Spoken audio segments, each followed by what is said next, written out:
Astrologia, Karma e Transformação. As dimensões interiores do mapa natal.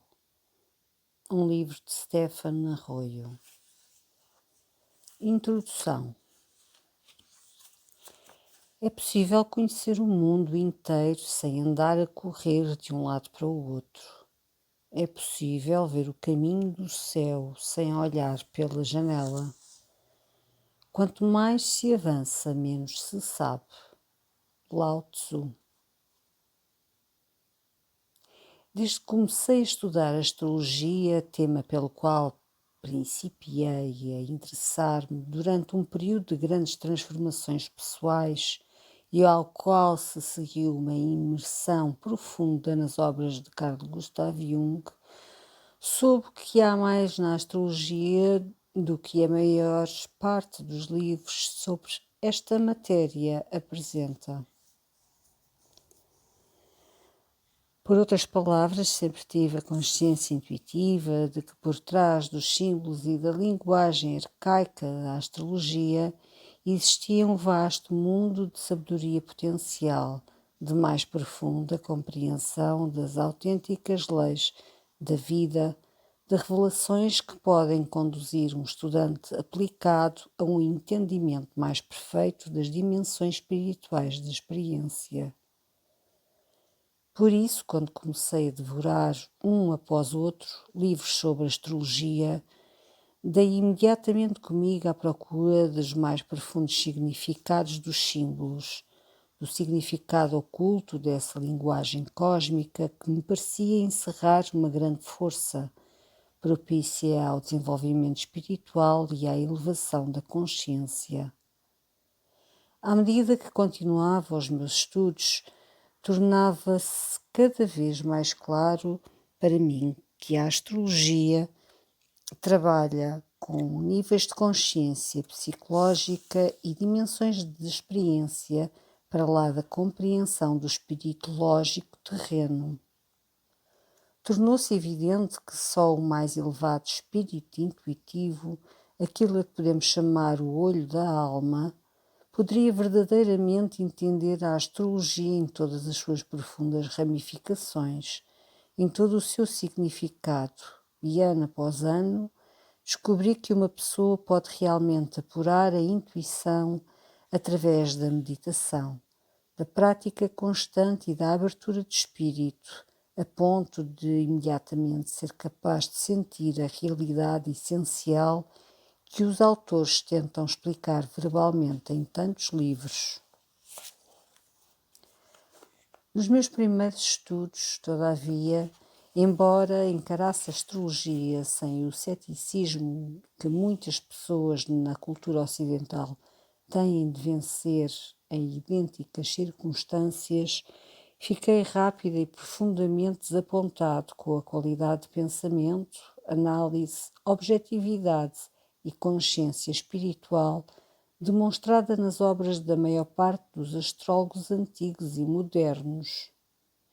Esta desilusão estendia-se não só aos trabalhos que abordavam principalmente acontecimentos, previsão e análises superficiais de caráter, mas também aos textos sobre astrologia esotérica, que, embora um ou noutro caso aceitáveis para algumas pessoas, são regra geral bastante ridículos nas suas generalizações e prédicas, ignorando assim qualquer debate sobre o significado essencial dos vários fatores astrológicos.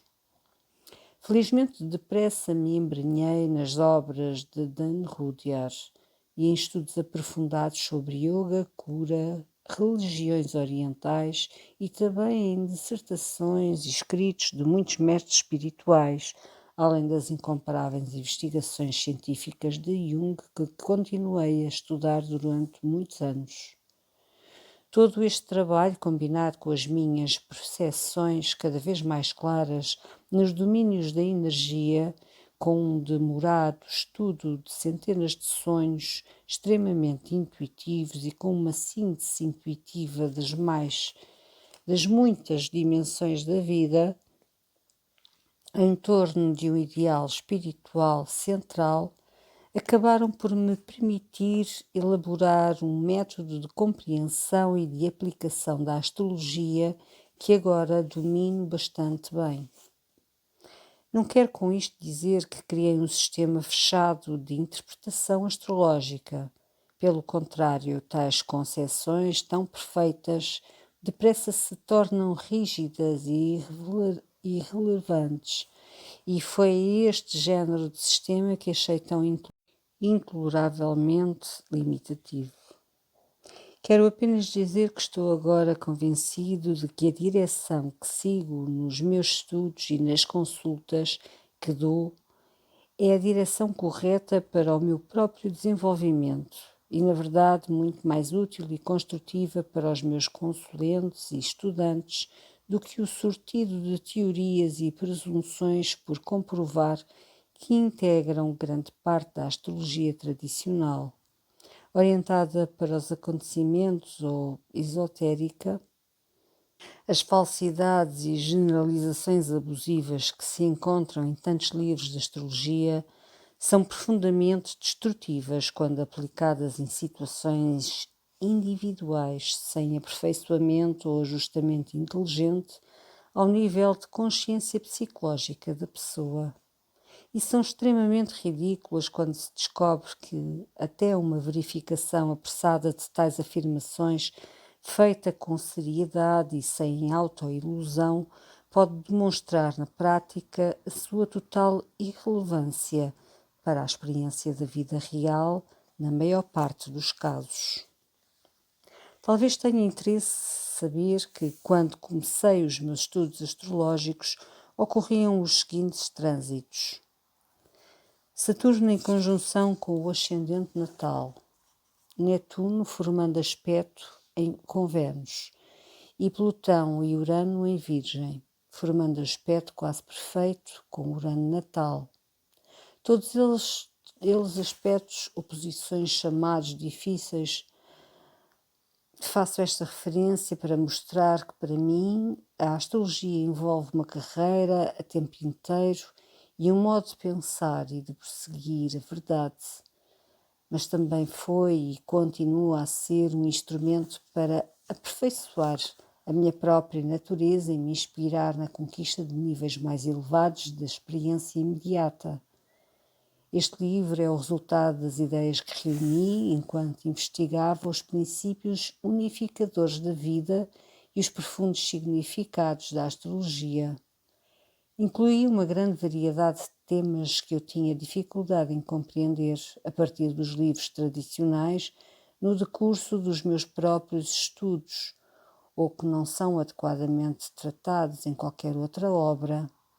Não procurei escrever um livro de receitas com centenas de interpretações pré-fabricadas e parte do princípio de que o leitor já conhece pelo menos os significados e características tradicionais básicos dos signos, dos planetas, das casas e dos aspectos ou posições.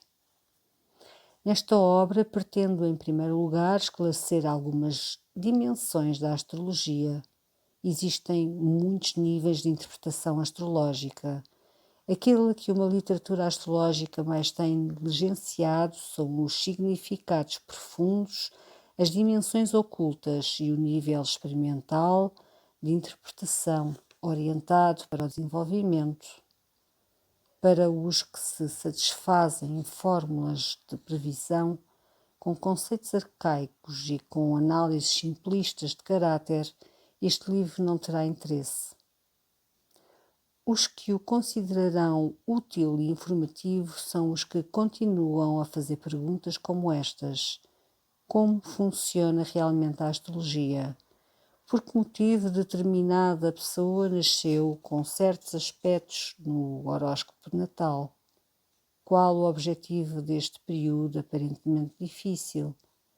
Por que razão determinada pessoa é incapaz de enfrentar com eficácia determinado problema? Este livro baseia-se antes de mais na experiência pessoal e clínica e tentei torná-lo o mais prático possível. Todavia, dada a subtileza e o âmbito imenso de alguns dos temas discutidos, é por vezes extremamente especulativo. Por isso, não reivindico resposta para questões últimas e tampouco me vanglorio de ter atingido o nível de consciência espiritual necessário para um conhecimento definitivo das mais altas dimensões da vida. Este livro não é de facto um conjunto de regras através das quais uma pessoa possa interpretar horóscopos de uma maneira mecânica. É um guia para usar em sintonia com a intuição e a experiência pessoal de cada um. As regras específicas podem ajudar-nos nas primeiras fases dos nossos estudos astrológicos, mas acabam por ter de ser postas de lado quando a unidade e o amor que transcendem todas as nossas regras e leis, tão cuidadosamente elaboradas, se tornam cada vez mais uma realidade viva que ilumina cada momento individual e cada encontro com o mistério de outro ser humano. Um grande perigo em qualquer tipo de estudo oculto é o de o estudante se poder perder nas intermináveis manifestações periféricas da unidade, deixando assim de ver tudo como apenas um reflexo ou aspecto da realidade central unificadora. A citação de Lao Tzu que fizemos ao abrir esta introdução exprime maravilhosamente o valor essencial e a verdade da simplicidade, noção que deve tornar-se imediatamente aparente a qualquer praticante da astrologia que queira começar a sintetizar a multidão de fatores de qualquer horóscopo num todo significante e coerente. A unidade que aparece aos altos níveis da consciência psicológica estilhaça-se quando refletida nos mais baixos níveis do ser. Quanto mais nos afastamos da realidade central, mais diversa e contraditória a vida surge. No entanto, à medida que nos harmonizamos com esse centro, com essa mais alta unidade, percebemos com crescente clareza que o horóscopo de nascimento é um símbolo integral, unificado e vivo, que uma pessoa não é apenas um composto de muitos fatores diversos, mas uma unidade viva de potencial divino. E os processos de aperfeiçoamento com que a astrologia lida, por exemplo, trânsitos e progressões, não são ciclos isolados que ocasionalmente coincidem, antes aspectos de uma consciência psicológica unificada e em desenvolvimento que trabalha em muitos níveis distintos e em muitas dimensões diferentes.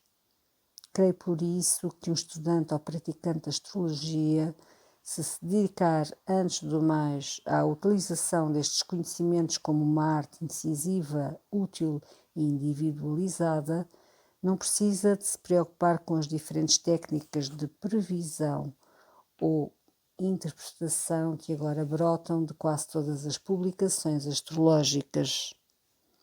Como muitas vezes digo aos meus alunos quando me perguntam por onde devo começar para fazer um horóscopo? Se conseguirmos compreender inteiramente um fator do horóscopo, ele levar-nos-á ao centro de onde tudo emana.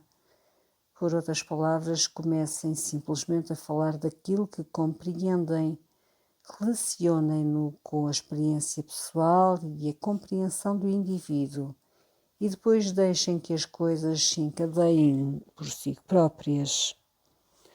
Tal como Albert Einstein afirmava, quando se penetra no âmago de qualquer coisa, acaba-se por encontrar a realidade e a verdade mais profundas. A simplicidade que tenho vindo a defender não constitui ideal inatingível. Não se trata de uma bela palavra na prática inaplicável e irrelevante. Trata-se de uma qualidade que se desenvolve a partir da consciência individual da unidade e das infinitas potencialidades da vida interior de cada um. O espírito pode ser o assassino do real, como diz a sabedoria oriental, e nesse caso é o inimigo da clareza e da luz. De facto, o espírito de um astrólogo pode absorver-se de tal modo nos pormenores intrincados de um horóscopo que acaba por perder de vista a totalidade do consulente e os seus valores pessoais. Quando isso acontece, o espírito é o inimigo da verdade e apenas serve para encobrir os problemas com pormenores confusos.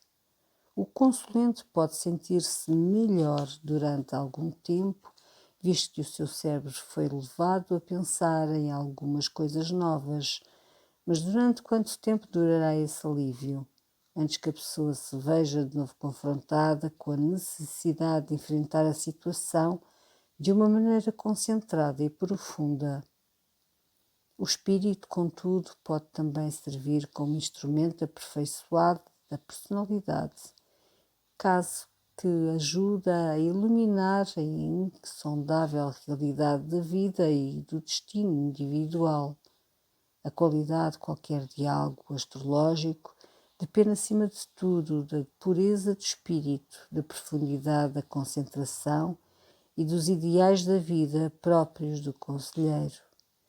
E os que procuram negar a importância dos valores filosóficos ou espirituais do astrólogo, alegando que tal orientação é mística, anticientífica ou irrelevante para um conhecimento de fundamentos astrológicos sólidos, parecem compreender muito mal o impacto do seu trabalho e a responsabilidade que assumem ao aconselhar outrem.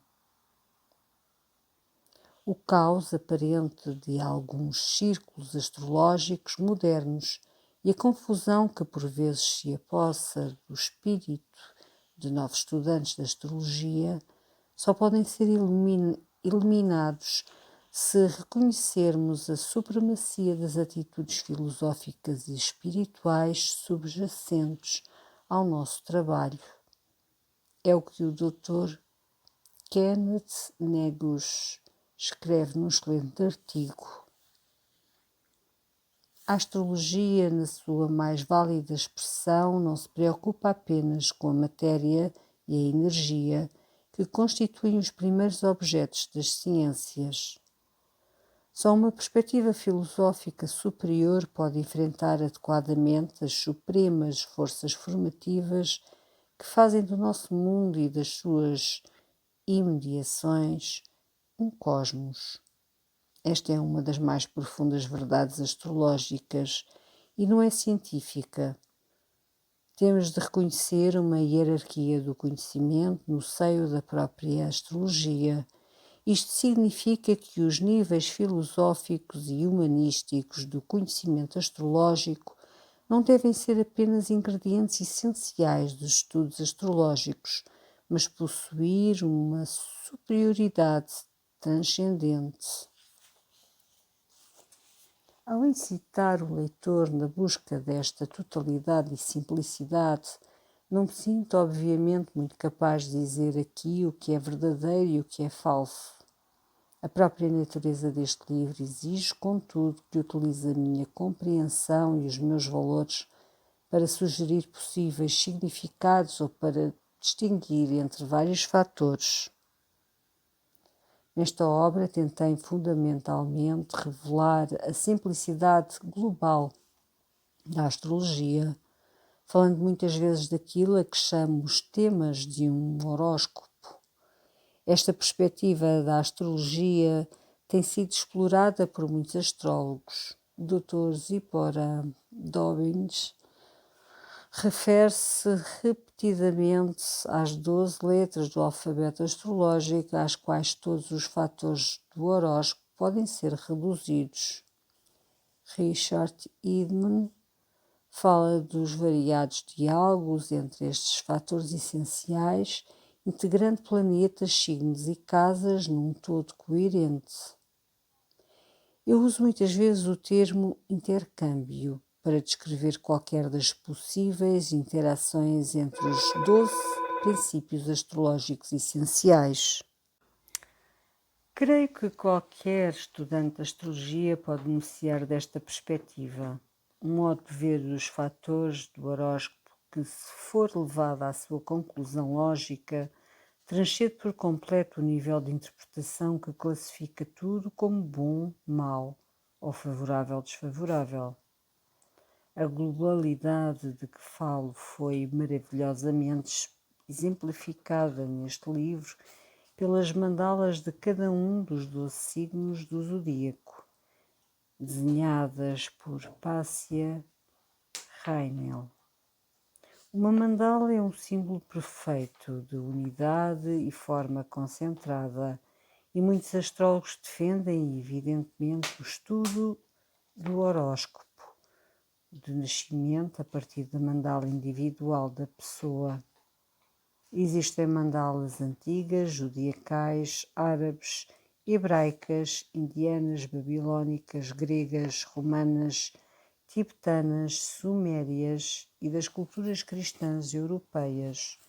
Creio que estas mandalas modernas incorporam o simbolismo antigo e a intensidade moderna, de tal modo que revelam graficamente as dimensões ocultas dos símbolos astrológicos.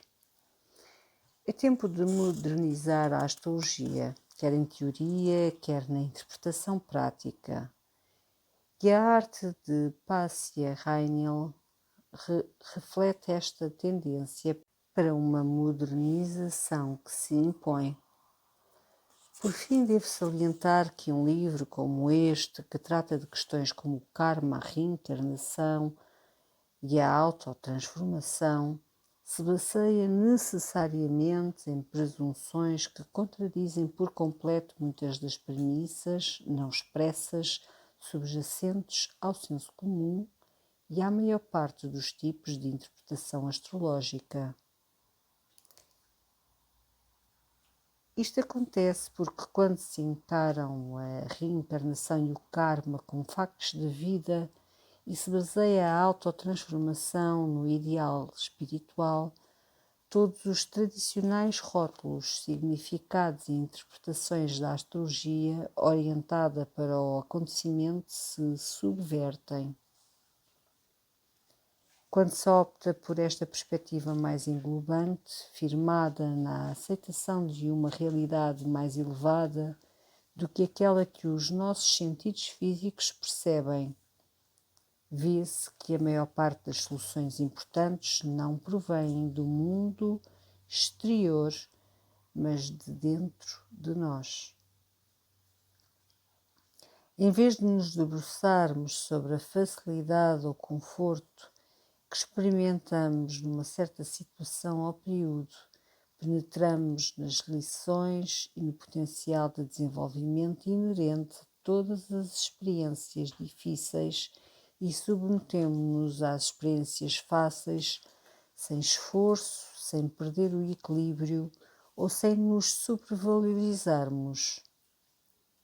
Nesta perspectiva, o fator de maior importância não é a conveniência e o conforto na vida, no plano material, mas o estado interior do ser e o processo de autodesenvolvimento.